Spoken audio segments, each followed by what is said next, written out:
Sa ngalan ng Ama at ng Anak at ng Espiritu Santo.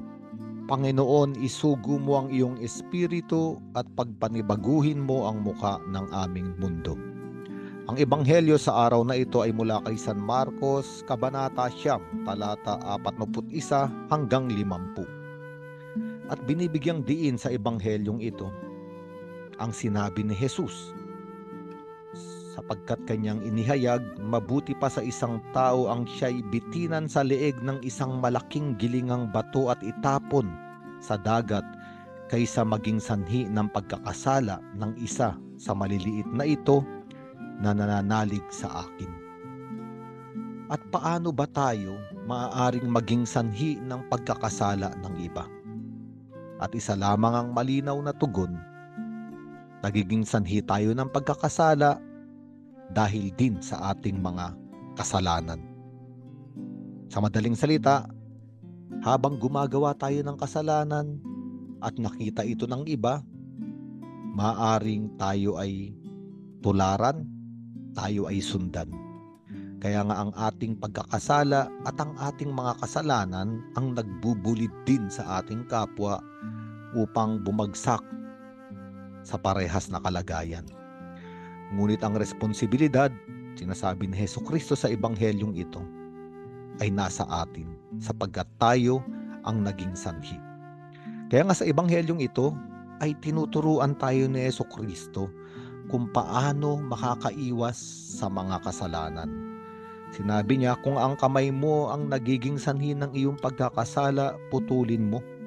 Mas mabuti pa ang magkaroon ng buhay na putol ang isang kamay kaysa may dalawang kamay na mapunta ka sa impyerno sa apoy na hindi namamatay. Hindi literal na sinasabi ni Hesukristo na putulin natin ang ating kamay. Ang kamay ay larawan ng mga nais nating abutin, ng mga bagay na ating hinahawakan. Ang kamay ay larawan ng pagtatanggol. Ang kamay ay larawan ng paghahangad. Kaya nga parang sinasabi ni Hesukristo, ano ba ang mga hangarin, ang mga naisin na nais mong abutin na nagdadala sa iyo sa kasalanan? Putulin ang mga hangarin na ito. Ang mga pangarap na nais abutin, ang mga kaligayahan na nais marating, na maglalayo sa atin sa Diyos, putulin ito. Ano ba ang mga bagay na iyong hinahawakan? Ikaw ba ay nakahawak sa isang relasyon na makasalanan? Putulin ang relasyon ito. Ikaw ba ay nakahawak sa isang trabahong marumi? Itigil ang trabaho na ito. Sinasabi sa atin ni Hesukristo, gamitin natin ang ating kamay upang abutin lamang ang isang layunin. At ang layunin na ito ay mabuhay ayon sa kabanalan at pag-ibig ng Panginoon. Kaya nagpatuloy pa si Jesus. Sinabi niya, kung ang paa mo ang nagiging sanhi ng iyong pagkakasala, putulin mo ito. Mabuti pa ang magkaroon ng buhay na putol ang isang paa kaysa may dalawang paa na mapunta ka sa impyerno. Muli, hindi literal na pinapaputol ni Hesukristo ang ating paa. Ngunit ang paa ay larawan ng paglalakbay at kung anong daan ang ating tinatahak. Sa madaling salita, kung ang paglalakbay natin ay patungo sa direksyon na maglalayo sa atin sa Diyos, o tayo ay humahakbang patungo sa lugar ng mga kasalanan, kung saan tayo ay bumabagsak sa kadiliman, o kung ginagamit natin ang ating paa upang tahakin ang mga liku-likong landas, at tayo ay mapapasama. At kadalasan, ang paa rin ang nagdadala upang tayo ay maligaw, malito sa buhay na ito. Sinasabi sa atin ng Panginoon, putulin ang mga landasin na ito. Putulin ang mga maling paglalakbay sa buhay. Putulin ang pagpunta sa lugar kung saan alam nating tayo ay babagsak sa kasalanan. At ito ang sinasabi ng Panginoon. Ihakbang ang ating mga paa, maglakbay sa landasin ng Diyos. Maglakbay upang sumunod araw-araw sa kalooban ng Diyos. At nagpatuloy pa ang ating Panginoon. Sinabi niya, at kung ang isang mata mo ay nagiging sanhi ng iyong pagkakasala, dukitin mo ito. Mabuti pang pumasok ka sa kaharian ng Diyos na kulang ang isang mata, kaysa may dalawang matang itapon ka sa impyerno. Doon ay hindi namamatay ang mga uod at ang apoy.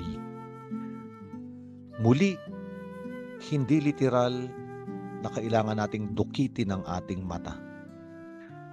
Ngunit sinasabi sa atin ng Panginoon, at ganun din sa ibang bahagi ng Ebanghelyo, na ang mata ay ang bintana ng kaluluwa. Ang ibig sabihin, kung ano ang nasa kaluluwa ng tao, kung ano ang nasa puso ng tao, ayun ang nais niyang tignan. Ayun yung nais niyang mamasdan. Kaya nga, kung ang nasa puso ng tao, nasa kaluluwa ng tao, ay kasalanan, ayun ang nais makita ng mata. Kaya nga, ang mata ay larawan ng malalayong tingin. Ang mata ay larawan ng pagmamasid kung ano ang gagawin sa buhay. Kaya nga, kung ang puso ay nasa kasalanan, gayon din ang mata. Ang sinasabi ng Panginoon, ipikit, isara ang ganitong uri ng pagmamasid at pananaw sa buhay. At imulat ang mata ng pananampalataya upang makita ang kamay ng Diyos sa ating buhay. Kaya nga, sinasabi sa atin ng Panginoon sa Ebanghelyong ito na tayo ay mag-ingat upang hindi maging sanhi ng kasalanan ng kapwa. At tayo ay tinuturuan kung paanong makakaiwas sa kasalanan. Ang ibig sabihin, sinasabi sa atin ng Panginoon, ang ating mga kamay ay isa lamang ang hawakan. Hawakan ang kanyang pag-ibig at kabanalan. Ang ating mga paa ay isa lamang ang sundan. Sundan ang kalooban ng Diyos. Ang ating mga mata ay isa lamang ang tignan. Ang mata ng pananampalataya ay tumingin sa napakadakilang kapangyarihan ng Panginoon.